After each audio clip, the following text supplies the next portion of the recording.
एक छोटा सा गांव था। नाम था सोनापुर। वहां एक गरीब दंपति किशन और मीरा अपनी रोजी रोटी के लिए आलू पूरी का ठेला चलाते थे। उनकी पूरी का स्वाद लाजवाब था।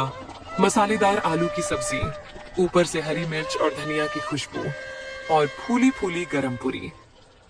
लेकिन पता नहीं क्यों अब उनके ठेले पर कोई आता ही नहीं था। उसी गांव में मोहन नाम का एक आदमी भी आलू पूरी बेचता था। उसके ठेले पर रोज इतनी भीड़ रहती कि जगह भी नहीं मिलती थी। एक दिन दो ग्राहक वहीं बात कर रहे थे। अरे भाई, ये मोहन की पूरी में वो बात नहीं है। स्वाद तो किशन वाली पूरी में है, पर जाने क्यों पैर खुद ब खुद मोहन के ठेले की ओर खिंच जाते हैं। सही कहा रे। पहले तो रोज किशन की पूरी ही खाते थे। उसकी आलू की सब्जी में जो तीखापन था वो तो मजा दे देता था। हाँ, अब तो बस मन ही नहीं करता उसके ठेले पर जाने का। उधर किशन अपने ठेले के पास अकेला खड़ा चुपचाप सब सुन रहा था। वो मन ही मन बोला, पहले तो मेरे ठेले पर भी भीड़ लगती थी, अब सब मोहन के पास क्यों जा रहे हैं? क्या उसने कोई जादू कर दिया है क्या?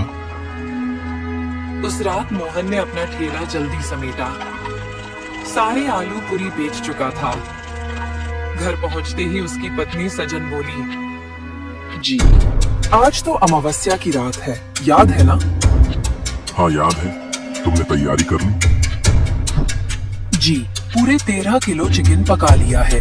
पर बताओ ना, हर बार 13 किलो ही क्यों? 10 या 20 क्यों नहीं? अरे भगवान, मैंने उसे 13 तारीख को ही नींद से जगाया था।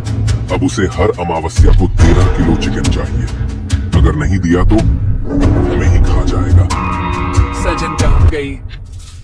क्या? आपने उसे जगाया क्यों?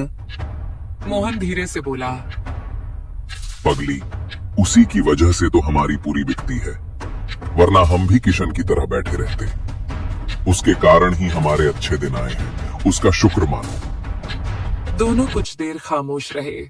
बाहर हवा में अजीब सी सिहरन थी। फिर मोहन बोला, चलो अब सो जाओ, मैं जाकर उसको चिकन खिलाकर आता हूँ। आखिर वो कौन है जो हर अमावस्या को 13 किलो चिकन मांगता है? अगली सुबह सूरज की किरणें गांव की पगडंडियों पर फैल चुकी थी। मोहन अपने ठेले को चमका रहा था। तेल गर्म हो चुका था और पूरी तलने की खुशबू पूरे चौराहे में फैल रही थी। उसके चेहरे पर वही आत्मविश्वास था, आज फिर भीड़ लगेगी। उधर किशन अपने ठेले पर उदास बैठा था। बर्तन सजे थे, आलू की सब्जी तैयार थी, पर ग्राहक कोई नहीं। वह मन में बोला, कभी मेरे ठेले पर भी भीड़ रहती थी। अब तो जैसे गांव वालों को मेरा चेहरा भी नहीं दिखता। तभी गांव में शहर से आए एक दंपति दाखिल हुए, राकेश और नेहा। उन्होंने एक गांव वाले को रोका। भाई साहब, हम नए आए हैं इस गांव में, नाश्ता करना है, बताइए कहाँ मिलेगा अच्छा? सबसे बढ़िया नाश्ता तो मोहन के ठेले पर मिलता है, यही पास में है। दोनों ने शुक्रिया कहा और चल पड़े। जब वे मोहन के ठेले के पास पहुंचे तो वहां भारी भीड़ लगी थी। अरे जी, यहाँ तो बहुत भीड़ है, कितना इंतजार करें? सही कहा, चलो कहीं और देखते हैं। तभी नेहा की नजर पास में पड़े एक सुनसान ठेले पर पड़ी। देखो उधर, वो ठेला कितना साफ है और खुशबू भी कितनी अच्छी आ रही है। हाँ चलो वहीं चलते हैं। वो दोनों किशन के ठेले पर पहुंचे। किशन ने उन्हें देखकर मुस्कुराते हुए कहा, आइए सर, मैडम गरम गरम आलू पूरी दूं? हाँ भाई, 2 प्लेट देना। पूरी एकदम फूली हुई होनी चाहिए। किशन ने स्नेह से 2 प्लेट परोसी। दोनों ने पूरी चखी। वाह, ये तो वाकई लाजवाब है। सच में भाई, तुम्हारी पूरी का तो कोई जवाब नहीं। पर एक बात बताओ, इतने बढ़िया स्वाद के बाद भी यहाँ कोई ग्राहक क्यों नहीं? क्या बताऊं साहब, उस मोहन ने कुछ जादू कर रखा है। गांव वाले अब मेरे ठेले की तरफ देखते भी नहीं।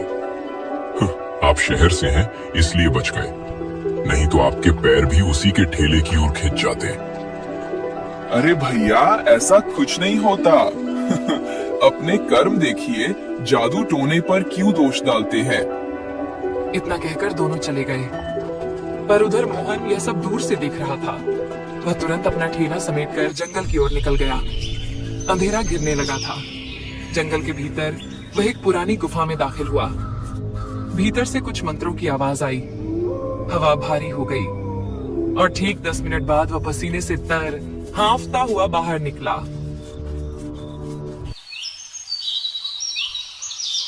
अगली सुबह वही शहर वाले फिर नाश्ते के लिए निकले।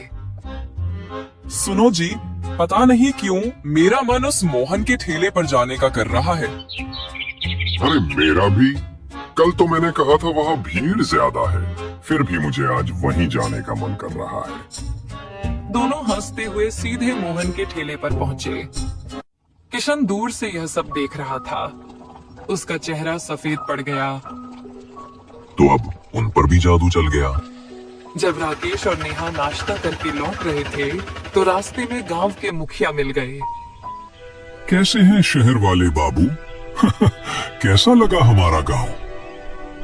बहुत प्यारा गांव है मुखिया जी। बस एक अजीब बात है, कल हम किशन के ठेले पर गए थे, आज जाने क्यों हमारे पैर खुद ब खुद मोहन के ठेले की ओर खिंच गए। कुछ तो अजीब है उस ठेले में। अरे नहीं बाबूजी, कुछ अजीब नहीं। मोहन के आलू पूरी का स्वाद ही ऐसा है कि लोग खुद खिंच जाते हैं।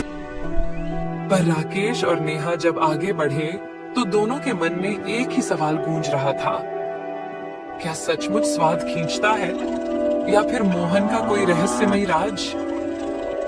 शाम का समय था। किशन अपने घर में चूल्हे के पास बैठा था कि तभी दरवाजे पर दस्तक हुई। दरवाजा खोला तो सामने राकेश और नेहा खड़े थे। अरे सर, मैडम, आप यहाँ मेरे घर पर? किशन जी, जो आपने कहा था, लगता है वो सब सच है। देखा, मैंने पहले ही कहा था वो मोहन कोई साधारण आदमी नहीं है। पर आपको यकीन ही नहीं हुआ। अब यकीन हो गया है किशन। जो आज हमने देखा उसके बाद शक की गुंजाइश नहीं बची। किशन हैरान होकर बोला, क्या देखा आपने? हमने मोहन को जंगल की तरफ जाते देखा। एक थैली में कुछ था, शायद वही राज छिपा है वहां। तो फिर देर किस बात की? चलो आज उस जादू का पर्दा फाड़ ही देते हैं। तीनों जंगल की ओर निकल पड़े। हवा ठंडी थी, पेड़ झूम रहे थे और चारों तरफ एक रहस्यमय सन्नाटा था। सुनिए, ये कैसी गंध है? चिकन की खुशबू जैसी। लगता है मोहन ने ही चिकन लाया होगा। दूसरा कौन जंगल में चिकन लाएगा? कुछ दूर जाने पर उन्हें एक पुरानी गुफा दिखाई दी। गुफा के भीतर से किसी के बड़बड़ाने की आवाज आ रही थी, जैसे कोई मंत्र पढ़ रहा हो।